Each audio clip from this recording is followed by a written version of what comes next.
কুষ্টিয়ার দৌলতপুরে পদ্মা নদীর পানি আকাশে ওঠার বেশ কয়েকটি ভিডিও সামাজিক যোগাযোগ মাধ্যম ফেসবুকে ভাইরাল হয়েছে।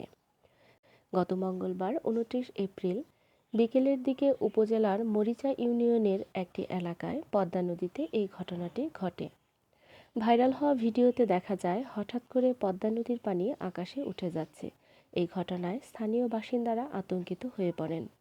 স্থানীয় বাসিন্দারা জানান, বিকেলের দিকে হঠাৎ পদ্মা নদীর পানি আকাশে উঠে যায়।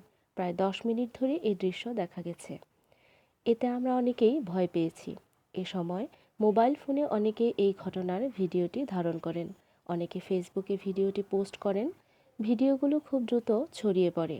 ঘটনার সত্যতা নিশ্চিত করে দৌলতপুর উপজেলার নির্বাহী কর্মকর্তা জনাব আব্দুল হাই সিদ্দিকী বলেন, বিকেল ৩টার দিকে এই ঘটনাটি ঘটে।